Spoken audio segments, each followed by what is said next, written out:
Môžeme?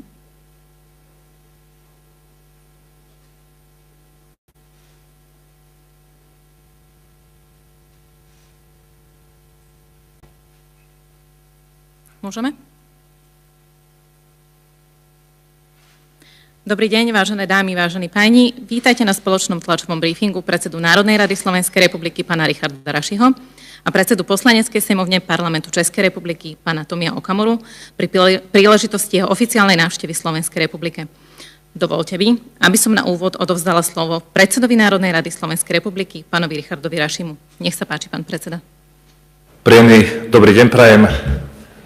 Pán predseda, milý Tomio, v prvom rade by som chcel poblahoželať k úspechu vo voľbám a k zvoleniu do tejto mimoriadne náročnej funkcie a zároveň sa chcem poďakovať za to, že ste prišli aj naozaj s veľmi silnou a reprezentatívnou delegáciou na prvú oficiálnu návštevu k nám na Slovensko, tak ako to tradícia a najmä vynikajúce vzťahy medzi našimi krajinami, ako sa to na tieto vzťahy patrí.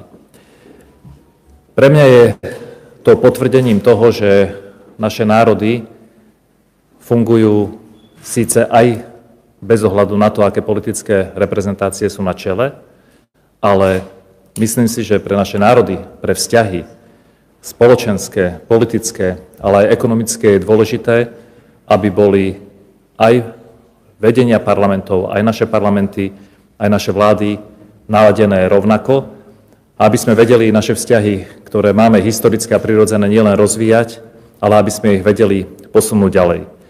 A preto považujem túto historickú a symbolickú návštevu, vážený pán predseda, aj naozaj za reštart našich vzťahov a to, aby naše vzťahy boli na tej úrovni, na tej maximálne možnej pozitívnej úrovni, ako byť môžu.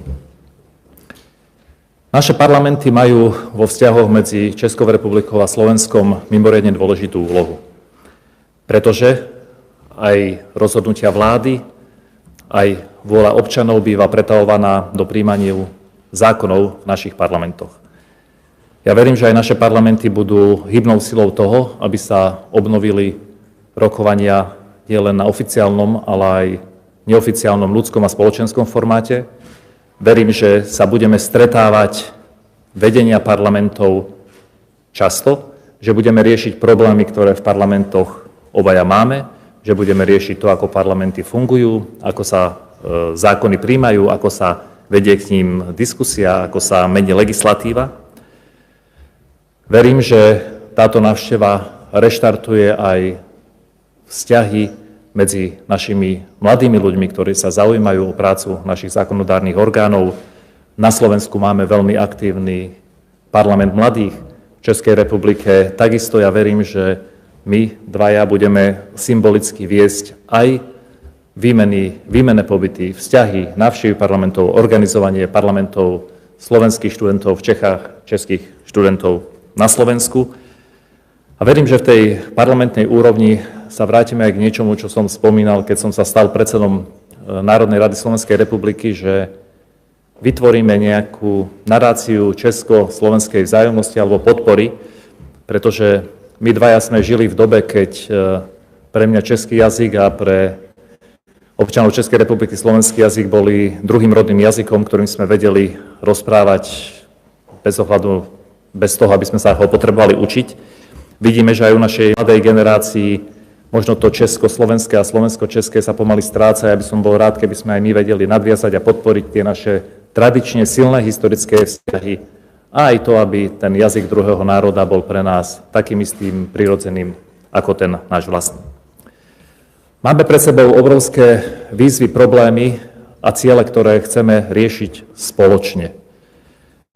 Spoločne znamená, že sa budeme koordinovať aj na európskej úrovni, aby sme mali podobné vyjadrenia v téme migrácie a my tie názory podobné máme, aby sme mali podobné postoje a bojovali za témy, ako sú emisné povolenky, ETS 2, aby sme presadzovali naše spoločné postoje, keďže obidve krajiny sme na počet obyvateľov automobilovými veľmocami z hľadiska výroby aut aby sme dali jasný spoločný postoj k zákazu spaľovacích motorov po roku 2035, aby sme dávali spoločné postoje k príprave viacročného finančného rámca a eurofondov, teda aby sme eurofondovú politiku, ktorá je dôležitá pre rozvoj našich krajín, za ňu bojovali spoločne, aby sme ju nastavili tak, aj s ostatnými partnermi v rámci V4 alebo ďalších krajín, aby bola pre naše krajiny čo najprospešnejšia. Sme tu preto a máme podobné postoje aj z hľadiska riešenia zmien v energetických zdrojov, kde sa budeme a obraciame sa aj na Českú republiku a tešíme sa na pomoc z hľadiska postupného zastavovania energonosičov, ktoré idú z Ruska. Ale máme tu aj témy, ktoré sú pre naše krajiny špecifické, ako je téma, ktorá vznikla na Slovensku nedávno a ktorá bola v minulosti silnou témou aj v Českej republike, napríklad Benešové dekréty. Takže dovolte mi na záver tohto môjho prvého vstupu ešte raz poblahoželať, ešte raz poďakovať a naozaj vyjadriť úprimnú radosť z toho, pán predseda, že ste tu aj s celou svojou delegáciou a ja som presvedčený, že my dvaja, naše parlamenty, naše vlády dokážu vytvárať československé a slovensko-české vzťahy na takej úrovni, ako ich majú a vytvárajú naši občania. Ďakujem pekne a vítajte ešte raz. Děkuji. Vážený pane předsedo, milý Rišo, děkuji na úvod za vaše pozvání na oficiální návštěvu Slovenska a samozřejmě první naše návštěva by měla být vždy na Slovensko. A je to v podstatě symbolicky první oficiální zahraniční návštěva naší nově vznikající vládní koalice České republice. Jedním z cílů této naší návštěvy je v souladu s programovým prohlášením nové české vládní koalice hledání podpory pro náš politický program na evropské úrovni. To znamená, chceme hledat podporu se státy v našem středoevropském regionu V4, V4+, právě pro témata, jako je odmítnutí implementace emisních povolenek ETS 2, protože to zásadně zdraží tyto emisní povolenky životy našim domácnostem a my v České republice, naše nově nastupující vládní koalice, prostě ty emisní povolenky nechce. Dále je to zrušení zákazu spalovacích motorů od roku 2035 a také odmítnutí migračního paktu EU a shoda nad migrační politikou, respektive nad přísnou migrační politikou. A musím říci, že již na tomto prvním jednání se slovenskou stranou jsme našli shodu na těchto tématech, že dokážeme a chceme společně hledat ta stanoviska, to znamená odmítnout tyto implementace, odmítnout tu unijní proimigrační politiku a také bojovat za zrušení toho zákazu prodeje spalovacích motorů od roku 2035. Takže tady se přesně projevuje, že jsme země ve středoevropském regionu, že máme podobné zájmy, a jsem rád, že už i naše cesta na Slovensko od prvního okamžiku plní svůj účel, ale i z hlediska občanů České republiky, protože my chceme a naším cílem je, aby občané České republiky měli co nejlepší životní úroveň. Samozřejmě to, co jsem měl říct na úvod, ale řeknu to i hned, tak je, že dalším cílem této naší cesty je, a ten je mimořádně důležitý, je znovu obnovení co nejužších vztahů se Slovenskem. A proto jsem začal těmi konkrétními tématy, protože vidíte, jak jsme spolu od začátku schopni hovořit, jak jsme společně schopni najít i styčné body a společně i vůči Bruselu najít prostě stanoviska, kde můžeme být silnější, kde nás může mluvit více jedním hlasem. A v tomto ohledu bych chtěl také zdůraznit, že dnes večer se k nám přidá rakouský předseda parlamentu a budeme s ním mít jednání zítra dopoledne, kde mimochodem agenda toho našeho jednání je přesně ta, o které tady hovoříme. Takže vlastně mohu znovu poděkovat předsedovi Slovenské národní rady Richardu Rašimu za to, že v rámci slavkovského formátu zorganizoval proaktivně setkání na Slovensku, protože, jak bych to řekl, prostě na jednom místě dokážeme projednat spoustu prospěšných věcí pro naše občany, které by jim nejen mohli zvýšit životní úroveň, ale hlavně zabránit tomu, aby se ta životní úroveň tedy snižovala už v této fázi.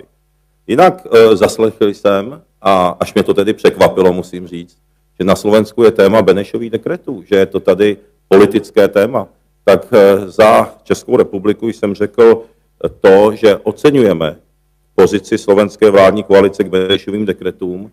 V České republice jsou Benešovy dekrety pevnou součástí našeho právního řádu a nebyla zahájena žádná diskuze nad tím a doufám, že ani zahájena nebude, že by se snad měla revidovat. Že by se snad mělo revidovat ukotvení, současné ukotvení Benešových dekretů v právním řádu, to znamená, odmítáme otvírání této otázky. Takže to je ještě závěrem. Děkuji. Ďakujem pánom predsedom za ich úvodné vyhlásenia. Nasleduje priestor na novinárske otázky k témam oficiálnej návštevy. Chcela by som poprosiť z dôvodu kolegiálnosti k našim českým hosťom o striedanie českých a slovenských redakcií, taktiež o uvedenie názvu redakcie pri pokladaní otázky. Ďakujem pekne. Dobrý deň, Lukáš Fila, televízia Markíza. Ste to spomenuli a bola to teda spolupráca na úrovni V4 zajtra, ale budeme sledovať iné stretnutie, teda tzv. E3, tak sa chcem opýtať, prečo zatiaľ neprišlo ku V4, kedy ku nej príde a či ste to vôbec teraz plánovali zorganizovať, len to nevyšlo? No, toto je vôbec prvé možné stretnutie po zvolení pána predsedu Poslaneckej snemovne Českej republiky, takže po tomto termíne môže všetko začať. Slavkovský formát máme preto hneď zajtra, lebo Slovensko predsedá slavkovskému formátu, preto som poprosil pána predsedu Rakúskeho parlamentu, aby prišiel, aby sme využili túto návštevu, pretože pán predseda Okamura bude aj s pánom prezidentom, aj s pánom predsedom vlády a zajtra by sme sa venovali formátu E4. Čo sa týka formátu V4, tento mal byť v Budapešti, pretože Maďarsko predsedá V4. Mal byť asi pred 2 týždňami, ale neuskutočnil sa preto, lebo zasadala snemovňa, ale hlavne aj preto, lebo dochádzalo k zmene v poľskej dolnej komore, kde sa stal pán Čarzastý novým predsedom parlamentu a stalo sa to v deň, keď mala končiť V4. Takže V4, ktorej predsedá Maďarsko, sa uskutoční zrejme začiatkom budúceho roka, musia to zvolať oni a verím, že tam prídeme už v plnom formáte. A prečo zvýrazňujeme V4? Pretože s Poľskom, s Maďarskom, s Českou republikou a s nami vytvárame naozaj silu aj z hľadiska presadzovania tém na úrovni Európskej únie. A chcem vám povedať, že aj s pánom predsedom sme k tomu pristúpili konštruktívne. Budeme hľadať spoločné prieniky. Čo sa týka nových eurofondov, som presvedčený, že aj Poľsko, aj Maďarsko, aj Česká republika, aj my máme spoločné ciele, pretože chceme zachovať niektoré formy eurofondovej politiky, ktoré majú byť zmenené a chceme za to zabojovať, ale máme rovnaký postoj aj k emisným povolenkám, pretože by sa dotkli života našich ľudí tak, že by to štáty nedokázali svojimi súčasnými ekonomickými možnosťami kompenzovať. Chceme sa dotknúť aj tém, kde máme spoločný názor CO2 a spaľovacie motory. Je to téma, ktorá je pre nás mimoriadne dôležitá a myslím si, že dokážeme nájsť spoločný priestor aj s Poľskom, aj s Maďarskom. Chceme otvoriť aj tému migrácie, ktorá sa stala témou, lebo témou musí byť, pretože migrácia nemôže byť nelegálna, musí mať parametre, aby to štátom vyhovovalo. Takže aj náš postoj, bez ohľadu na to, aké možno politické postoje budú mať naši partneri zvyšní vo V4 a hovoríme aj o V4 plus teda aj o ostatných krajinách. Chceme otvárať témy, kde vieme nájsť spoločný postoj a kde vieme ako V4 vystupovať spoločne. Zajtra teda máme stretnutie slavkovského formátu s rakúskym predsedom parlamentu, kde som takisto presvedčený, že v týchto témach nájdeme spoločné stretnutie a tým výsledkom tohto všetkého má byť teda ten reštart pozitívny našich vzťahov a na to je dôležité byť si aj ten ľudský prístup. A to druhé, skonsolidovať krajiny tohto priestoru, formát V4, S3 a ďalšie krajiny tak, aby sme vedeli zabojovať o európskych témach a o ich zmenách tak, ako to naše krajiny považujú za vhodné pre život, existenciu a ekonomický rozvoj našich krajín. Čiže ide iba o technikáliu, správne rozumiem. Áno, V4 musí zvolať maďarský predseda parlamentu, lebo teraz tomu predsedajú. Nech sa páči. Jan Šelan, Česká televize. Když jsme tady zmínili ty eurofondy, tak jedna aktuální věc. Evropská komise zahájila vůči Slovensku konání ve věci změn ústavy a nadřazenosti slovenského práva nad mezinárodním. Zajímá mě, jaký postoj k tomu zaujme nová česká politická reprezentace. Jak moc podpoří či nepodpoří Slovensko v tomto spolu s Bruselem. Ta odpověď může být ano, je to vnitřní záležitost Slovenska, do které Česku nic není. Každopádně vzhledem k reakci Evropské komise už to možná leckdo může vnímat jako nikoliv jen vnitřní, ale i mezinárodní záležitost. Takže otázka na pana Okamuru, jaký bude postoj Česka, otázka na pana Rašiho, jak důležitá bude ta podpora Česka vůči Slovensku. Děkuji. Tak my máme v programovém prohlášení naší nově vznikající vládní koalice ANO, SPD, motoristé napsáno, že budeme budovat pozitivní vztahy se státy V4. To je jedna věc. A druhou věc, a tu jsem řekl i dneska na tom interním jednání, my nehodláme zasahovat do politických záležitostí Slovenska v tom smyslu, že když si něco Slováci rozhodnou, když vy na Slovensku si zvolíte politickou reprezentaci, tak my to budeme respektovat. Slovensko je skvělý národ, je to skvělý stát, jste nám nejblíž, jste náš bratrský národ, jediný národ, kde potřebujeme tlumočníka, možná ho nikdo nepotřebuje jinde, ale všeobecně platí, že takto. To znamená, my se nebudeme účastňovat protivládních demonstrací na Slovensku. My si vážíme toho, jaký jsou Slováci, máme je rádi a znovu říkám, to, jak si Slovensko rozhodne a co si přijmete v parlamentu, od nás kritiku neočekávejte. Naopak si myslím, že to, co udělala Slovensko a ty ústavní změny jste provedli tady na Slovensku i za podpory opozice, já myslím, že jste udělali dobře, protože můj názor je jasný. Prostě suverenita národních států v rámci Evropské unie je postupně osekávána. Co to mělo znamenat, to hlasování o tom migračním paktu? Maďaři hlasují proti, Poláci hlasují proti, Slováci se zdrží a jsou přehlasováni. Ale my nechceme žádné přerozdělování afrických a muslimských migrantů v rozporu s tím, co si přejou naši občané. To znamená, naopak, my si myslíme, že Slováci udělali dobře, to je můj názor, že ukázali, že mají na některá témata jiné názory. Demokraticky si to prohlasovali v Národní radě, dokonce i za podpory opozice. Já vůbec nechápu, jak si někdo může dovolovat někde z Bruselu peskovat suverénní slovenský stát za to, že demokratický volbách zvolená reprezentace, že o něčem rozhodla. A já mám takový dojem, že by podobný osud čekali Českou republiku a my bychom se taky postavili proti. Také chceme udržet suverenitu a svobodu České republiky a zase budeme rádi, když nás v tomto podpoří následně i Slováci. Děkuji. Ďakujem pekne. Ja krátka reakcia. Bola to zmena ústavy. To znamená, že bola schválená ústavnou väčšinou, teda aj vďaka opozície. Bol to takmer jeden celý klub jednej opozičnej strane a dvaja poslanci z ďalšej opozičnej strany. Takže bolo to rozhodnutie ústavné na základe poslancov, ktorí boli zvolení demokraticky. Bolo to rozhodnutie, a to, čo teda je napádané, bolo to rozhodnutie o tom, že v otázkach národnej a kultúrnej identity chceme mať svoj názor. A zároveň musím doplniť, že Slovenská republika nechce ísť proti tomu, čomu sa zaviazala. Ja som aj pri svojich stretnutiach, aj keď som bol na pôde Európskeho parlamentu, pani predsedničky povedal, že my sme súčasťou Európskej únie, budeme súčasťou Európskej únie, to je náš životný priestor. My rešpektujeme aj právo, ktorému sme sa zaviazali na úrovni Európskej únie, ale toto sme považovali za otázky a tie zmeny, ktoré sme urobili, ktoré vychádzajú z toho, čo chcú občania Slovenskej republiky väčšinovo, pretože to prešlo ústavnou väčšinou.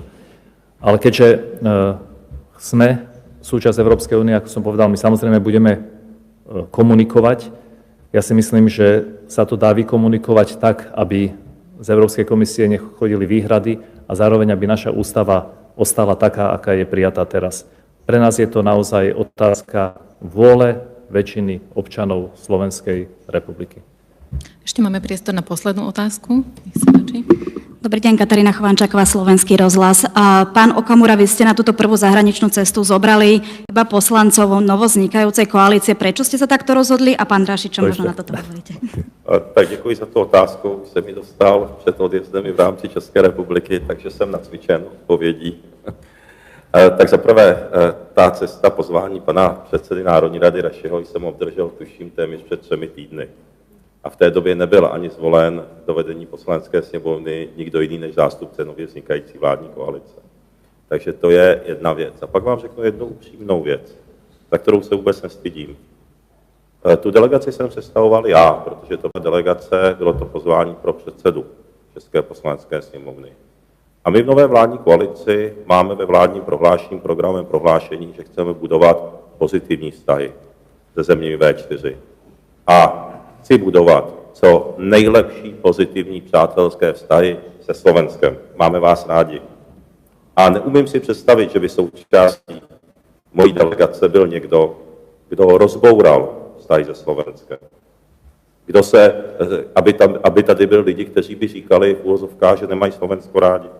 A nebo vám něco vytýkali, vám, svobodným Slovákům, svobodné zemi, slovenskému svobodnému státu, suverénnímu státu. A já myslím, že by to přímo narušilo tuto návštěvu, protože to má být přátelská návštěva, kde opravdu chceme budovat a znovu obnovit na standardní vztahy. Takže budou přímý a já myslím, že ten formát už po tom úvodním jednání, kdy jsme našli shodu na věcech, a abych vám to, paní redaktorko, ještě upřesnil. Fialova vládní koalice hlasovala dokonce 2krát, končící Fialova vládní koalice, pro emisní povolenky ETS 2 a poškodila tak české občany a Českou republiku. Oni nehlasovali proti migračnímu paktu. Neuvěřitelné. To je normálně zrada na občanech České republiky. Co se týče zrušení zákazu spalovacích motorů, neudělali proti tomu v podstatě nic. Tak o čem by tady mluvili, když my chceme pravý opak?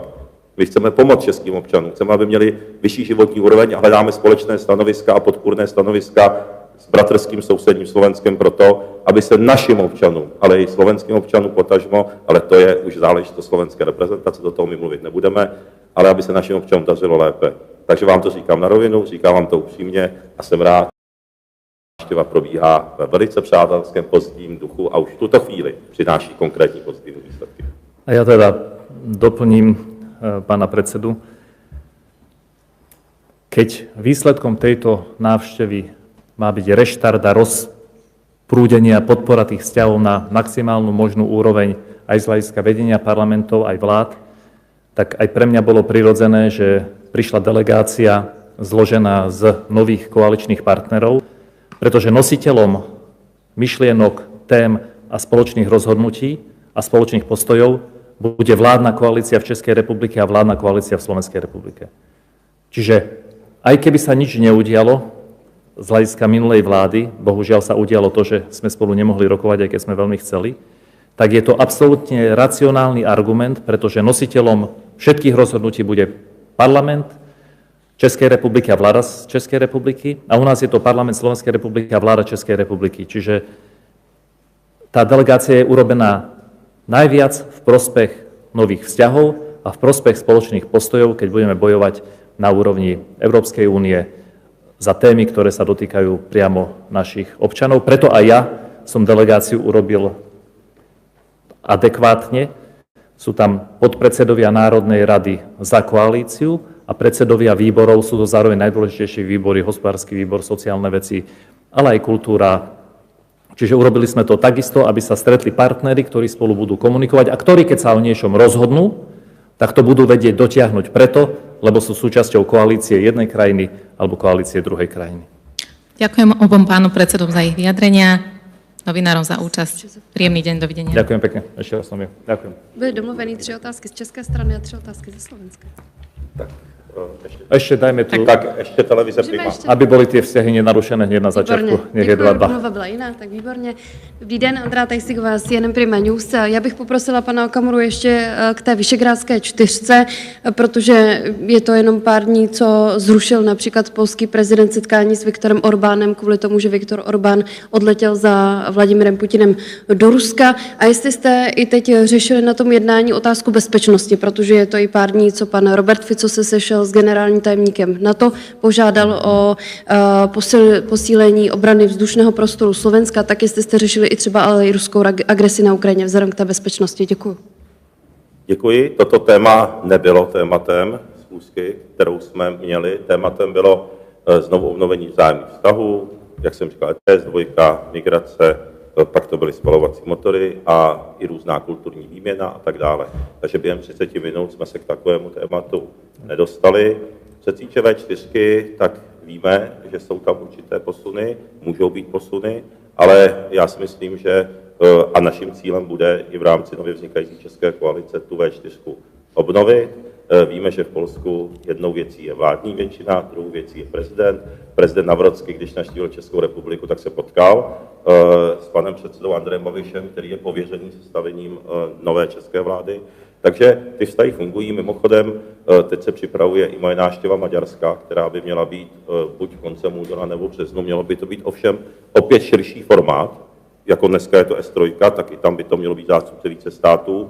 Ta témata budou v podstatě podobná, ale i mnoho dalších. Takže po nástupu naší nové vládní koalice, již jsem zatím pouze tedy jediným oficiálním reprezentantem, doufám, že už bude jmenována vláda, že budou i další, tak jsme už začali pracovat úplně naplno, přesně na tom, co jsme slíbili voličům. Hledáme podporu v celé střední Evropě, tak, abychom potom posilněněji, protože V4 máte 65 milionů lidí, že jo?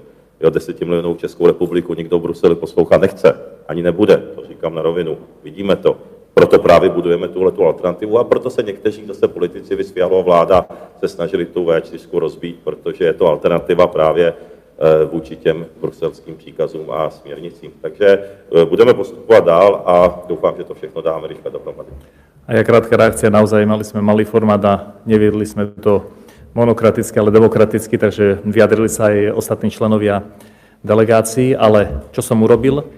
Poďakoval som Českej republike za to, že majú u nás kontingent 500 vojakov, čo je veľmi dôležité, za to, že chránia náš vzdušný priestor, čo je mimoriadne dôležité, lebo to, čo sa stalo za bývalej vlády, my sme darovali všetko, čo sme mali, akurát sme zabudli na to, že nemá kto a nemáme čím chrániť náš vzdušný priestor.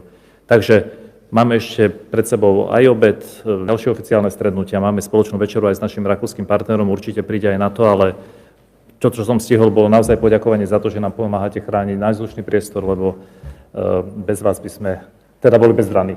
Ďakujem. Děkuju a jenom dodám, že jedno z mých setkání se bude ještě během té návštěvy týkat i obranné spolupráce. Děkuju. Ďakujem pekne. Opätovne ďakujem. Dovidenia.